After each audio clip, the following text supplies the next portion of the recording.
মধ্যপ্রাচ্যের আকাশে যুদ্ধবিমানের গর্জন, সমুদ্রপথে অস্থিরতার কালো ছায়া আর বিশ্ববাজারে তেলের প্রতি ফোঁটা যখন হয়ে উঠেছিল ভূ রাজনীতির অস্ত্র, ঠিক তখনই দুই চিরপ্রতিদ্বন্দ্বী যুক্তরাষ্ট্র ইরান বেছে নিয়েছে আলোচনার টেবিল।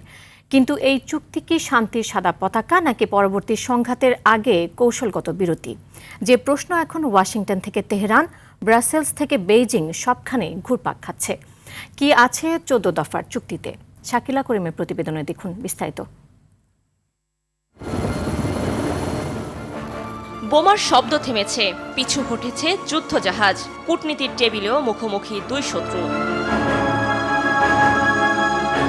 ইতিহাস বলছে ইরান ও যুক্তরাষ্ট্রের সম্পর্কের অভিধানে বিশ্বাস শব্দটি বরাবরই দুর্লভ।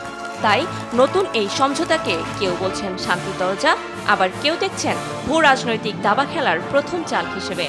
ইরান এবং মার্কিন যুক্তরাষ্ট্রের এই চুক্তির মধ্য দিয়ে তারা যে 14টি বিষয় এখানে অন্তর্ভুক্ত করেছে, এই 14টি বিষয়ের মধ্য দিয়ে মধ্যপ্রাচ্যে এক ধরনের স্থিতিশীলতা এসছে এবং সারা বিশ্বে যে জ্বালানি সরবরাহের যে ব্যাপারটি আছে সেটিও এখানে উন্মুক্ত হয়েছে। তা আমি মনে করি এটি একটি উইন উইন চুক্তি হয়েছে এবং বিশ্বের উপকার হয়েছে। চাপের মুখে মাথা নত করার দাবি ওয়াশিংটন তেহরান উভয় পক্ষেরই, কিন্তু আন্তর্জাতিক কূটনীতির পুরনো নিয়ম বলছে ভিন্ন কথা। যখন সবাই জয়ের দাবি করে তখন আসল সত্য কোথাও লুকিয়ে থাকে। জেসিপিও যদি টিকে থাকে তাহলে যুদ্ধ হবে না, আর যদি এটা না টিকে না থাকে তাহলে যুদ্ধ হবে। কথাটা কিন্তু সত্যি। 2018 সালে প্রেসিডেন্ট ট্রাম্প এই জেসিপিও এটাকে বাতিল করে দিয়ে ওখান থেকে সরে এসেছেন এবং দেখেন আপনি 2026 সালে এসে একটা যুদ্ধ করে সেখানে এখন নতুন করে শান্তি খুঁজতে হচ্ছে। চুক্তির কাগজে যুদ্ধ থেমেছে, কিন্তু যে প্রশ্নগুলো যুদ্ধের জন্ম দিয়েছিল সেগুলো এখনো জীবিত। ইরানের পারমাণবিক কর্মসূচি কি হবে, ক্ষেপণাস্ত্র কর্মসূচির ভবিষ্যৎ কি, মধ্যপ্রাচ্যে প্রক্সি শক্তিগুলোর ভূমিকা কি, এই প্রশ্নগুলোর কোনোটিরই চূড়ান্ত উত্তর এই চুক্তি দেয়নি। অর্থাৎ আগুন নেভানো হয়েছে, কিন্তু আগুনের জ্বালানি সরানো হয়নি।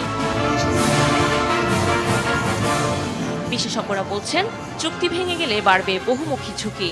ইরানের জন্যে এখন অর্থনৈতিক পুনরুদ্ধারটাই বড় প্রয়োজন এবং এই শান্তি বা সমঝোতা স্মারকটার মধ্য দিয়ে যুদ্ধটা বন্ধ হয়ে তার ইরানের স্বাভাবিক জায়গায় আসবার একটা সুযোগ তৈরি হয়েছে।